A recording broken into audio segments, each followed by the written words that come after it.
I am probably going to tick off a lot of people here.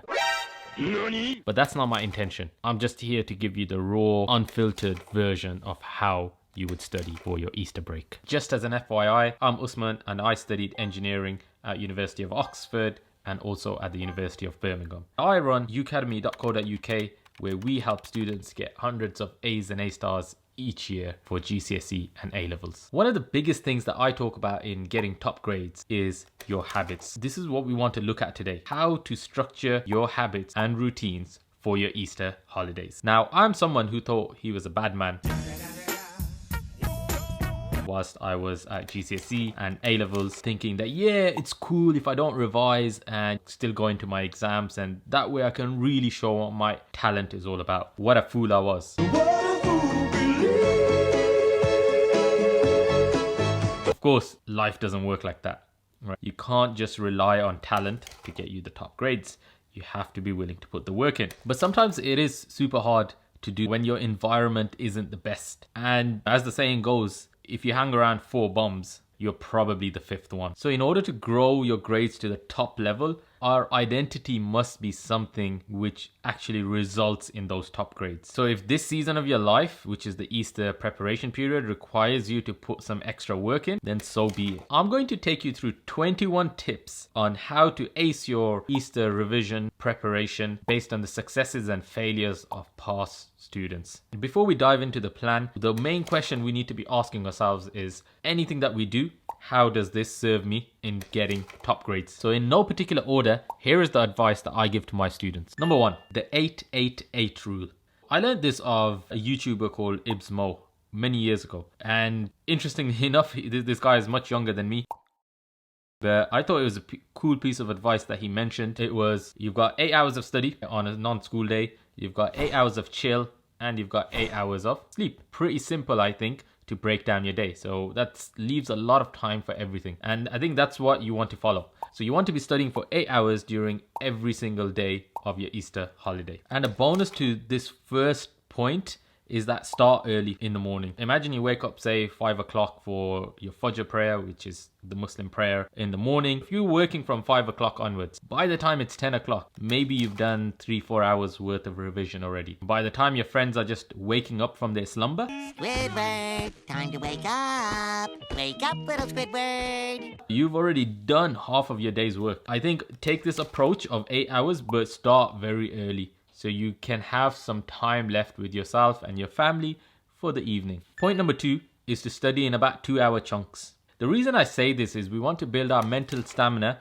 towards how long our longest exams are. So typically your exams are about 2 hours long. Some could be even 2 hours and 15 minutes. It really depends on your individual circumstances. You do you and pick the longest exam you have and try to work in those chunks. Really despise the Pomodoro technique, because it doesn't really work for students like yourselves, because your exams are unfortunately not 25 to 30 minutes long. But if you have been using it, I strongly advise that you ditch it and move to a 2-hour regime, because that's what works well for most of the top students that we have. Number 3, study around the exam times. So your exams are typically around 9 o'clock and I think, is it 1 o'clock or 2 o'clock? I would say schedule your revision timetables around this time. So that way you're getting the most realistic preparation for your real exam. That's what part of the preparation is all about. Number 4, and I've talked about this plenty of times, focus on past papers. I went from getting U's all the way to A's and A stars from just doing every single past paper under the sun. Feel free to check out my other videos in detail how you can utilize this, especially when you haven't done the content. But it's super important that you should be focusing on papers. So I would say you're potentially looking at doing 4 papers per day, every day, depending on how long the papers are. Say if they're 2 hours or 1.5 hours long each. As I said, check out my other videos and I'll go into a lot more details. Number 5, memorization is key.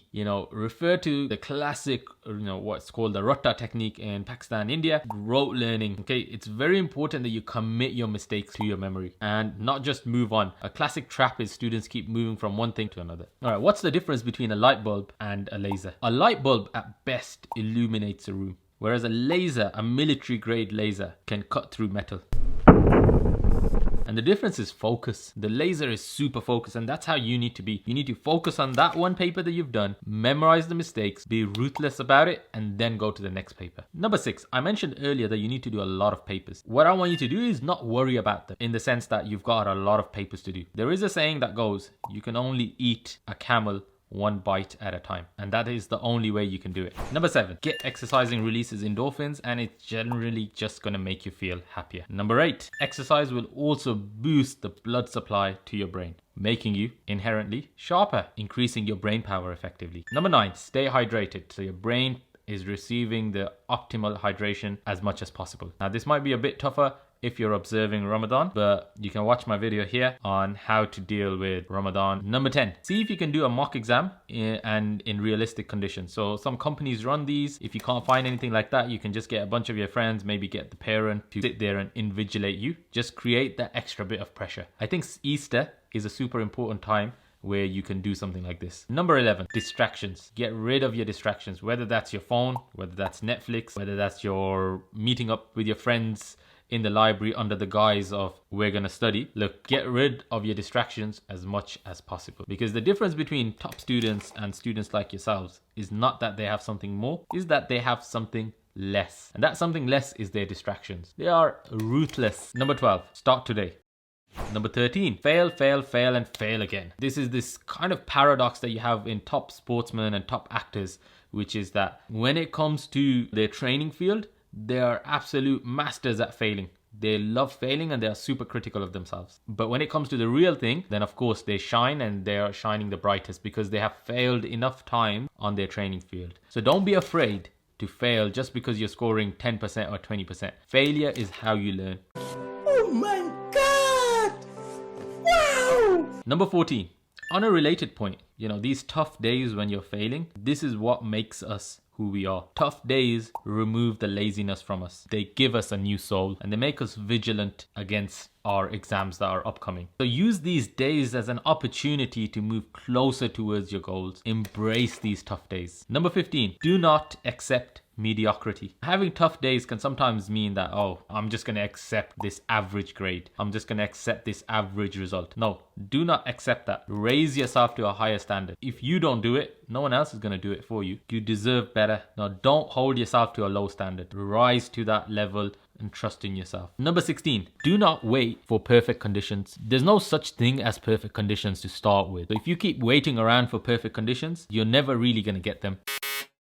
And what's going to happen is, even if you did get perfect conditions, in the real exam, you may not have perfect conditions. God damn! What you're going to do then? You're not used to imperfect conditions, and therefore you're going to flop. My advice would be just get started, even in imperfect conditions, because you never know what kind of imperfections lie ahead in the future. Number 17, do not rely on your motivation. Motivation is what a 3-year-old child does. For you as a top student, you need to think about what discipline and habits you can instill. So you're not relying on motivation like my 2-year-old child does. And in any case, motivation only works for short bursts. We've got a long-term plan here, which we're working towards our exams. Number 18, work on things that are most important to you. So for me, the order goes like this: cheat sheet over retrospective timetable over prospective timetable. Most of the people go with this idea of a prospective timetable where they schedule in their subjects and they write down, this is what I'm going to do on this day and that day. That's really the worst way to study, because we're bad at planning as humans and we don't really know what's going to happen in the future. So a better way is to do a retrospective timetable, which is to look at your weakest areas and work from there. But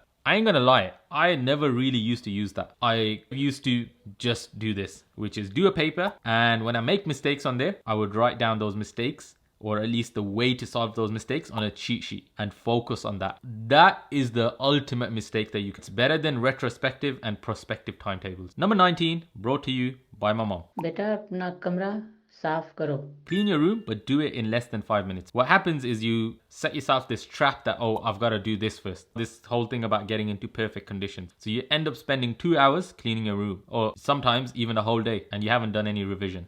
So set yourself 5 minutes and clean the whole room. Trust me, you'll be able to do it in 5 minutes. There's something known as Parkinson's law, where work expands to fill the time available. Number 20, reward yourself for meeting your targets. So if you're doing, say, 4 papers per day, you're studying 8 hours per day, and you're doing all of these things that we've talked about, reward yourself.